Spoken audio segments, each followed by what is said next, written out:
Jesus said in verse 26, it's not good to take the children's bread and throw it to the dogs. 26వ వచనంలో యేసుక్రీస్తు ప్రభువారు ఏం చెప్పారంటే పిల్లల రొట్టె తీసుకొని కుక్క పిల్లలకు వేయట యుక్తము కాదని చెప్పగా, One more insult, as it were. ఇది చూడటానికి మరొక అవమానం లాగుంది. It was a test. కానీ నిజానికి ఇది ఒక పరీక్ష. Let me see what she says. ఆమె ఏం చెప్తుందో చూద్దాం. First of all, let me see whether she is persistent. మొదటిగా అయితే తాను పట్టు విడవక నా దగ్గరికి వస్తుందా లేదా అని ప్రభు చూశారు. Number one test. అది మొట్టమొదటి పరీక్ష. She passed that test. ఆ పరీక్షలో ఆమె పాస్ అయింది. Now let me see whether she is humble. ఇప్పుడు నేను చూస్తాను తాను దీనురాలా కాదా. Two tests. Are you persistent? Are you humble? 2 పరీక్షలు. నీవు పట్టు విడవక పదే పదే వస్తున్నావా, రెండోది నీవు దీనుడిగా దీనురాలుగా ఉన్నావా. And she passed that test too. ఆ పరీక్ష కూడా ఆమె పాస్ అయింది.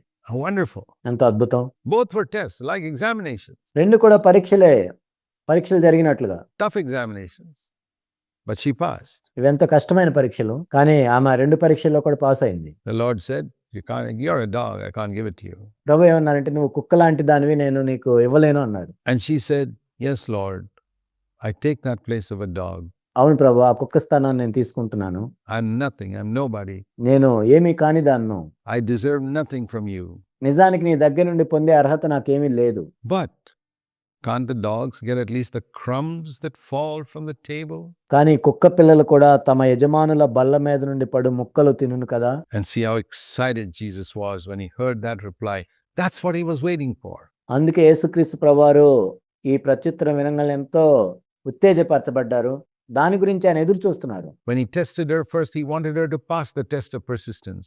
మొట్టమొదటిగా ఆమె పదే పదే వస్తుందా రాదా అని ఆయన చూసినప్పుడు ఆమె అందులో పాస్ అవ్వాలని ఆయన అనుకున్నాడు. When he tested her the second time, he wanted her to pass the test of humility. రెండోసారి కూడా ఆయన ఆమెను పరీక్షించినప్పుడు దీనత్వం అనే పరీక్షలో ఆమె పాస్ అవ్వాలని ప్రభు కోరుకున్నాడు. And faith. Humility and faith are very closely linked together. ఇక్కడ ఆమె యొక్క విశ్వాసాన్ని మనం చూసినట్లయితే దీనత్వము విశ్వాసము ఆ రెంటికి ఎంతో దగ్గర సంబంధం ఉంటుంది. As we have seen again and again and again. మనం మరలా చూసినట్లుగా. And she passed the test. ఆమె ఆ పరీక్ష పాస్ అయింది. And she said, Lord, just give me a crumb. I'm not asking for the children's bread. ప్రభా నాకు రొట్టె ముక్కలు చాలు, నేను పిల్లల రొట్టెని అడగట్లేదు. One little crumb is enough to cast the demon out of my daughter. నా కుమార్తెలోని దయ్యము వెళ్ళగొట్టబడటానికి ఒక చిన్న రొట్టె ముక్క చాలు. Physical blessings, material blessings, my brothers and sisters, are the crumbs that fall from the table. నా ప్రియ సహోదరి సహోదరులారా, వస్తు సంబంధమైన ఆశీర్వాదాలు, భౌతిక సంబంధమైన ఆశీర్వాదాలు బల్ల మీద నుండి పడే రొట్టె ముక్కలు లాంటివి. We're not dogs. మనమేం కుక్కలం కాదు. We're sons and daughters of the living God. మనము సజీవుడైన దేవుని కుమారులము కుమార్తెలము. We have a right to eat the children's bread. మనము పిల్లల యొక్క రొట్టెను తినే అధికారం మనకుంది. We don't have to sit at the foot of the table like dogs and eating crumbs. మనం కుక్కల వలె బల్లల క్రింద కూర్చొని రొట్టె ముక్కలు తినటానికి లేము. The crumbs are material blessings. Lord, bless me materially. Give me a better house, give me a better car. ఇక్కడ రొట్టె ముక్కలు అంటే భౌతిక సంబంధమైన ఆశీర్వాదాలు. ప్రభువా భౌతికంగా నన్ను ఆశీర్వదించు, నాకు శ్రేష్టమైన కారు ఇవ్వు, శ్రేష్టమైన ఇల్లు ఇవ్వు. Give me physical healing of my sickness. I want to tell you in Jesus' name, these are the crumbs. నా అనారోగ్యాన్ని బాగు చేయి, నా రోగాన్ని తగ్గించు. ఇవన్నీ కూడా భౌతిక సంబంధమైన ఆశీర్వాదాలు. And a lot of preachers are preaching the crumbs, treating people like dogs. అనేక మంది బోధకులు ఈ రొట్టె ముక్కల గురించే చెప్తున్నారు. ప్రజలందరినీ కుక్కల్లాగా చూస్తున్నారు. And saying, hey, you dogs, here are the crumbs the master is throwing down from the table for the dogs. ఇక్కడ కుక్కల్లారా, యజమానుడు బల్ల మీద నుండి రొట్టె ముక్కలను వేస్తున్నాడు, ఇదిగో తీసుకోండి. Is that what you want? నీకు కావాల్సింది అదే? Or do you want the children's bread? లేక మీకు పిల్లల రొట్టె కావాలా? What is the children's bread? The children's bread is to partake of God's own nature. 2 Peter 1:4. ఇక్కడ పిల్లల రొట్టె అంటే ఏంటి? దేవుని యొక్క స్వభావంలో పాలు పొందుట. 2 పేతురు 1:4. The magnificent precious promises అమూల్యములైన ప్రశస్తమైన దేవుని యొక్క వాగ్దానాలు that enable us to partake of God's own nature. దేవుని యొక్క సొంత స్వభావంలోకి మనం పాలిభాగస్తులయ్యేటట్లు చేస్తుంది. And that help us to manifest the life of Christ in our earthly body. మన భౌతికమైన దేహముల్లో క్రీస్తు యొక్క జీవాన్ని మనము వ్యక్తపరిచేటట్లు సహాయం చేస్తుంది. That is the children's bread. అదే పిల్లల రొట్టె అంటే. And all the other blessings God gives us are the crumbs that fall from the table. మిగిలినవన్నీ దేవుడిచ్చే ఆశీర్వాదాలు ఎలాంటివంటే బల్ల మీద నుండి పడే రొట్టె ముక్కలు. So when she said that, Jesus said, "Oh woman, your faith is great." ఆమె ఆ విధంగా చెప్పిన తర్వాత ప్రభు ఏమన్నారంటే, అమ్మా నీ విశ్వాసం గొప్పది. It's very interesting to see that the only two instances where Jesus ever told anybody your faith is great కేవలం 2 సంఘటనల్లోనే యేసుక్రీస్తు ప్రభువారు నీ విశ్వాసం గొప్పదని చెప్పారు. were both to non-Israelis, వాళ్ళిద్దరూ కూడా ఇశ్రాయేల్ కానివారు, non-Jewish people. యూదులు కానివారే. One a Roman centurion in Matthew 8, and the other a Canaanite woman in Matthew 15. ఒకరేమో మత్తయి సువార్త 8వ అధ్యాయంలో ఉన్న రోమా శతాధిపతి, ఇంకొకరేమో మత్తయి సువార్త 15వ అధ్యాయంలో ఉన్న కనానీయురాలైన స్త్రీ. Is it possible today that Christ would say to a non-Christian person, ఈనాడు ఇది సాధ్యమేనా?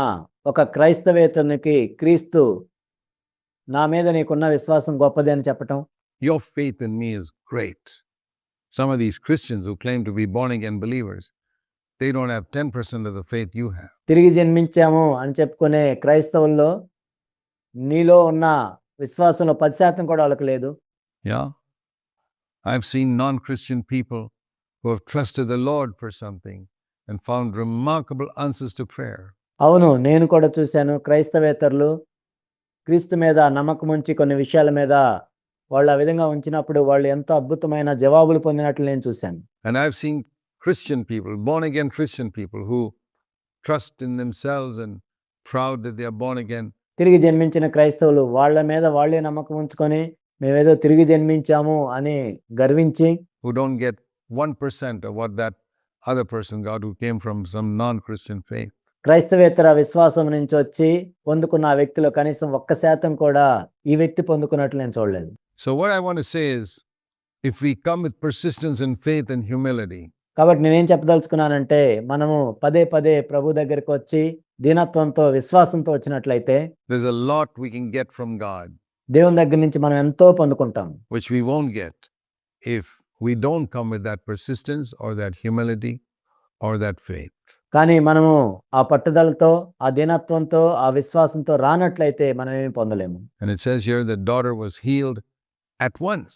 Be it done for you as you wish, according to your faith. ఇక్కడ మనం చూసినట్లయితే ఆ గడియలోనే ఆమె కుమార్తె స్వస్థత నొందెను. నీవు కోరినట్టే నీకు అవునుగాక అని ఆమెతో చెప్పెను. You get it.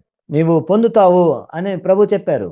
How terrible it would have been if she had just gone away and missed that opportunity, because Jesus never came back to Tyre and Sidon again.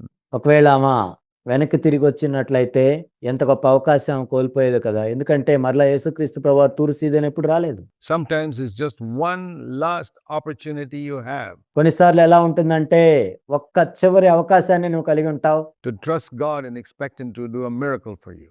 ప్రభు యందు విశ్వాసం ఉంచి నీ కొరకు అద్భుతం చేయటానికి And you can miss it.